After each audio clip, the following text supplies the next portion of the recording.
Hey guys, another week, so I'm going to do another video.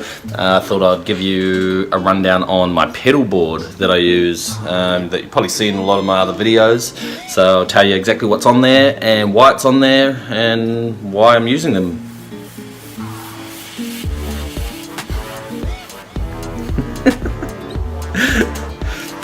But first I need to clean it.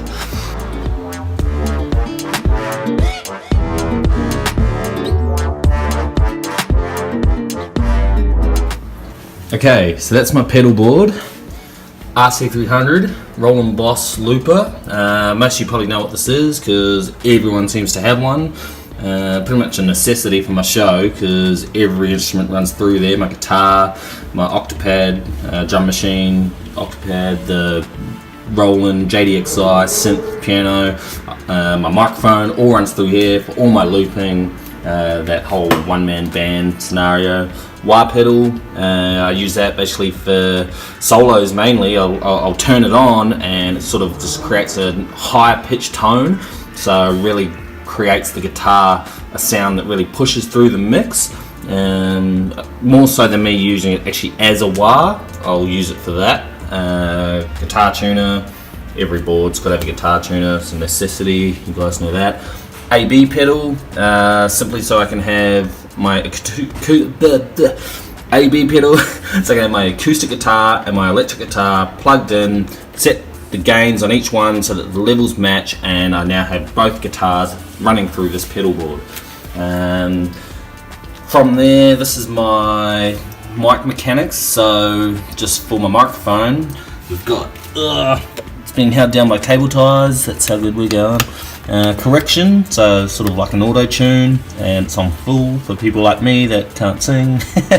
And then just set your type of reverb and the dry wet signal.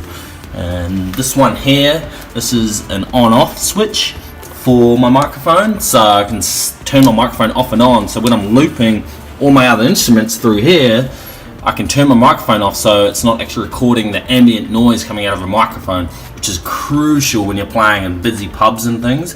You don't want people talking to go into your drum loops and stuff and then it's playing out the speakers, it's just terrible. So yeah, simple off-on switch, accessible from my feet. This pedal here, the Dynacomp, this is the very first pedal I ever bought. I simply bought that one for the purpose of sustaining notes. So I was just playing a really nice, clean guitar, and I just wanted to hold those notes. So I bought this thing, and it worked really well for its purpose. But these days now, when you're playing like loud, and especially you normally have a foldback speaker in front of you, it's got a lot of bleed, so the signal, like sound, can get into your signal and just creates a really bad feedback. So it's just not worth the hassle. I probably should take it off my board, like I don't even use it anymore, but then I just have an empty space on my board so it can just live there. It's a true bypass, it's not doing any harm for my sound. And then next to it, the East River Drive Electro Harmonics. So basically I chose this pedal over the Boss, what's it called? The Boss version of this. What's it called? Anyway, I was at a music store trying this pedal and the Boss version, distortion pedal, and I decided to go with this one solely for the fact that I could actually get a really clean distortion out of it, which is a strange thing to say, I suppose, when you're looking at distortion, but I don't know, just having a clean distortion sound was just, you know, it could go heavy and all your other ones can get a really heavy distorted sound, but this one could just clean up the sound more, I found, than other pedals. And then that's why I picked that one. And then next to it, the Holy Grail, so also Electro Harmonics pedal. This here is everything. Like this is on all the time. So I'll be playing whatever 4-hour gig, that never changes, always on. So for me, I have this pedal board and it goes straight into the mixer, into the PA. I don't play through an amp.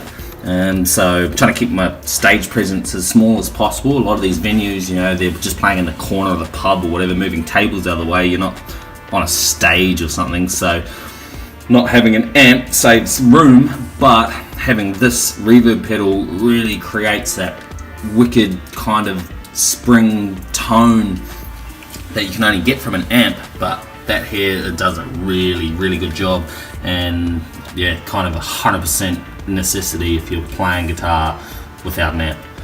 Next to it, the pitchfork. This here is used for changing like octaves mainly. You can change like into thirds and fifths and stuff, but what I use it for is 100% blend, octave down on one, so I can play bass notes on my guitar, and then this will be on and it'll switch and bring that whole sound down an octave, and then it goes into my looper, so I'm looping a really heavy bass note. Sounds like a bass guitar, and so it's just another thing to add into the loop. It's perfect. Next to it here, now this here is a headphone preamp.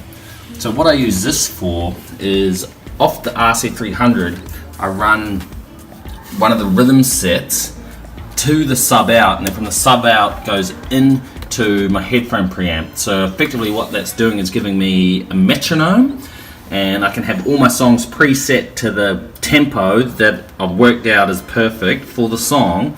So when I'm making these loops, I'm making them perfectly in time and to the perfect tempo, which I see a lot of artists, because everyone's using these things, aren't doing that. I don't know why. So they're live looping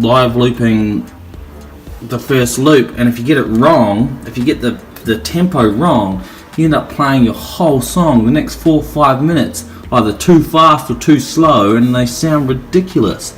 This here just eliminates that error altogether. So that goes into here, then I plug my in-ear monitors in, so I've got a feed of that metronome, and then also I can run a mix out from the mixer into the back of this, so I also get the entire sound, the entire front of house sound also going into my in-ear monitors. Which, yeah, so I've got the whole fucking music in there.